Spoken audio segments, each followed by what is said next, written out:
Flight 007, a congressman that was on that, had been pounding for an audit of the Federal Reserve System, and he was gone. It's pretty easy to mistake a Boeing 747 for a fighter aircraft, isn't it? That's what they shot down. They thought they shot down an intruding fighter, and it was a 747. Korean Airlines Flight 007. Folks, I want to tell you something. There is a conspiracy.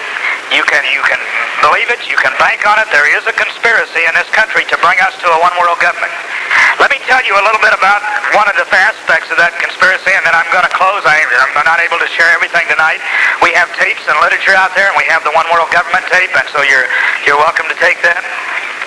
That's right. I'm about out of time, right? On the tape, and you'll be able to hear them. I want to talk about a group called the Trilateral Commission because I think it affects each and every one of you.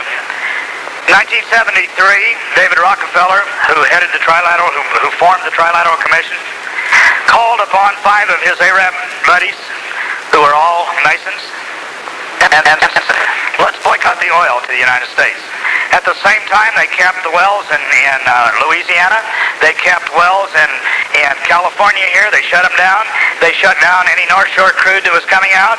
And all of you found yourself at gas lines, 5 gallons at a time every other day. And it was predicted what you were going to do. They knew what you were going to do. You turned around then and started buying toys. You bought Toyotas, Datsuns, all kinds of Japanese cars.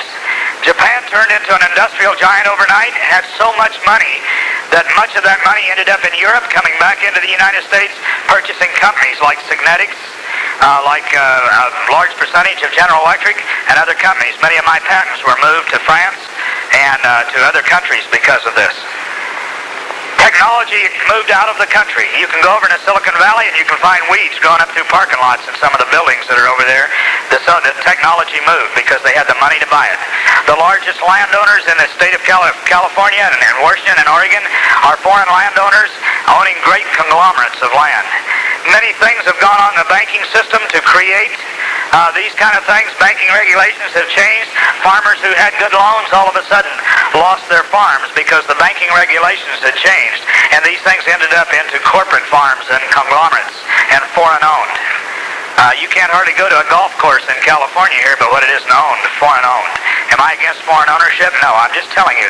Folks, I'm a thermometer, not a rheostat. You can't turn me up or down. I'm just telling you what is. And what happened out of that thing with the Trilateral Commission was that they turned Japan into an industrial giant.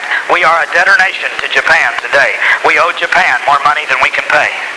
And it happened because of that. The trade deficits go on and on and on.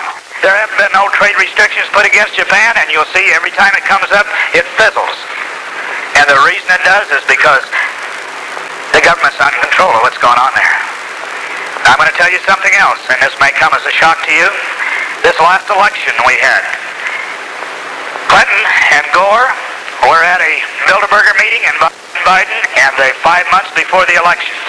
I've got documentation and pictures of them coming out of the building. David Rockefeller was with them, and he said he thanked the news media for keeping the secret of the Bilderbergers. The election was over, folks, at that point. The election was over. Bush did not put up a fight. He was very passive in all of the debates. He did not put up a fight. There was a concern that even at that there was momentum building. So H. Ross Perot, who is a CFR member, was brought back in at the last moment to pull Bush votes. Now these are conspiracies, folks, that are documented, and they happened. You look at the popular vote and how close it was. And if Perot hadn't come back in, it would have been a different story. A lot of people thought that Bush was going to win, but Clinton and Gore had been set up. The commander-in-chief had been removed and a new commander-in-chief put in. It's time we stop fooling around. There is no place that you can hide. The surveillance satellites will find you wherever you go. We are truly moving to a cashless society where you will not be able to buy nor sell without the mark. You're listening to the sounds of PCRL, the People's Community Radio, Birmingham. Yo, peace. You're listening to the sounds of PCRL, the People's Community Radio,